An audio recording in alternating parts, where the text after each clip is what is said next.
Hi dear friends, അപ്പോൾ എല്ലാവർക്കും പുതിയൊരു വീഡിയോയിലേക്ക് സ്വാഗതം. തിരുവനന്തപുരത്ത് മറ്റൊരു പുതിയ ദം ബിരിയാണി തുടങ്ങിയിട്ടുണ്ട്. ആക്ച്വലി തുടങ്ങിയിട്ട് കുറച്ച് നാളായി. ആ ഒരു ബിരിയാണി നമുക്കൊന്ന് ടേസ്റ്റ് ചെയ്യണം. അത് ടേസ്റ്റ് ചെയ്തിട്ട് അതിൻ്റെ എക്സ്പീരിയൻസ് ഷെയർ ചെയ്യുന്ന ഒരു കുഞ്ഞു വീഡിയോ ആണിത്. അപ്പോൾ എപ്പോഴും പറയുന്ന പോലെ വീഡിയോ മുഴുവനായിട്ട് കാണുക, തുടർന്ന് നമ്മൾ സപ്പോർട്ട് ചെയ്യുക. അപ്പോൾ അത് നമുക്ക് ഇതൊന്ന് ഓപ്പൺ ചെയ്ത് നോക്കാം. നമ്മൾ 2 ഹാഫ് ഫ്രൈ ചിക്കൻ ഫ്രൈ ബിരിയാണിയും ഒരു ഫുൾ മലബാർ ദം ബിരിയാണിയും പറഞ്ഞു കേട്ടോ. മലബാർ ദം എന്നല്ല, കോഴിക്കോട് ദം ബിരിയാണി. ഇത്രയും സാധനങ്ങളുണ്ടല്ലോ, അത് 2 ഹാഫായിരിക്കും. അതിൻ്റെ പ്ലേറ്റിൻ്റെ ഇത് കണ്ടിട്ട് ഹാഫാണെന്ന് തോന്നുന്നു. ഇതൊരു ഫുള്ള് ബിരിയാണിയുടെ കൂടെ ഇതാ കണ്ടോ, കോഴിക്കോടൻ അരുവിയും സാലഡും ഒക്കെ ഉണ്ട്.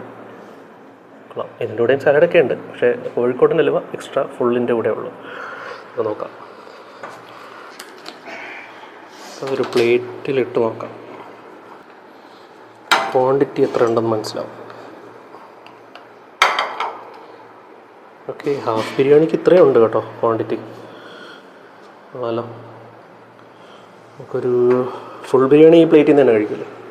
അപ്പോൾ നമുക്ക് ഇത് എങ്ങനെയാണ്, ഇത് അത്യാവശ്യം ക്വാണ്ടിറ്റി ഉണ്ട്. നമുക്കൊരു പ്ലേറ്റിൽ ഇടണമെങ്കിലും ഇട്ട് നോക്കാം. പക്ഷേ നമ്മളിപ്പോൾ ഇത് എന്തായാലും ഓൾറെഡി പ്ലേറ്റ് ഉള്ളത് കൊണ്ട് ഇതിൽ തന്നെ കഴിക്കാമെന്ന് വിചാരിക്കുന്നു.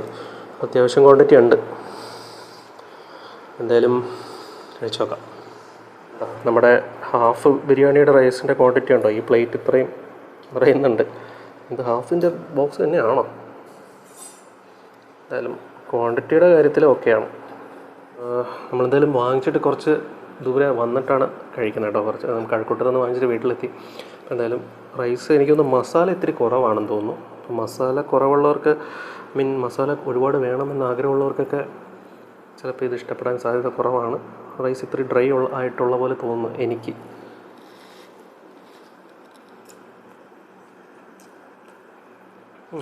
കുഴപ്പമില്ല, എരിവൊക്കെ ഉണ്ട് അത്യാവശ്യം, പക്ഷേ റൈസ് ഇത്തിരി ഡ്രൈ ആയിട്ടായിരിക്കും. എനിക്കൊന്ന് മസാല കുറവാണ്. അപ്പോൾ ഇതാണ് ചിക്കൻ ഫ്രൈയുടെ പീസ് കേട്ടോ.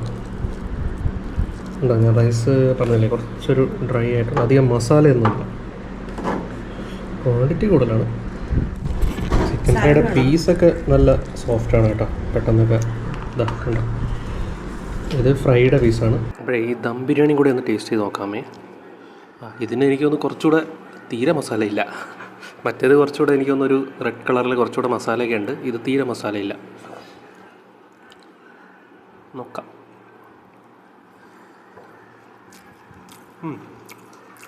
ആ ഒരു നെയ്യിൻ്റെ ആ ഒരു ഫീലൊക്കെ വരുന്നുണ്ട്. അതിനൊന്നും കുഴപ്പമില്ല. ഞാൻ പറഞ്ഞ പോലെ എനിക്ക് പൊതുവേ ഇത്തിരി മസാല വേണം, മസാലയും എരിവും.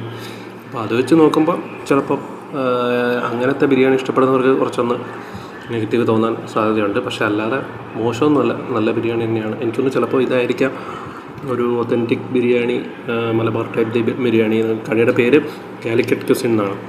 നമുക്ക് നല്ല തിരക്കായിരുന്നു ഞങ്ങൾ പോയപ്പോൾ. കുറച്ച് നേരം വെയിറ്റ് ചെയ്തിട്ടാണ് പാഴ്സൽ വാങ്ങിച്ചത്. പിന്നെ അവിടെ ഇരുന്ന് കഴിക്കാനുള്ള സ്പേസ് കുറവാണ്, അതുകൊണ്ടാണ് നമ്മൾ പാഴ്സൽ വാങ്ങിച്ചത്. ഓക്കെ, നമ്മളിതെല്ലാവരും കൂടി ഇതൊന്ന് കഴിച്ച് തീർക്കട്ടെ. എനിക്ക് കുറച്ചുകൂടെ ഇഷ്ടപ്പെട്ടത് ചിക്കൻ ഫ്രൈ ബിരിയാണിയാണ് കേട്ടോ, കമ്പാരിറ്റീവ്ലി.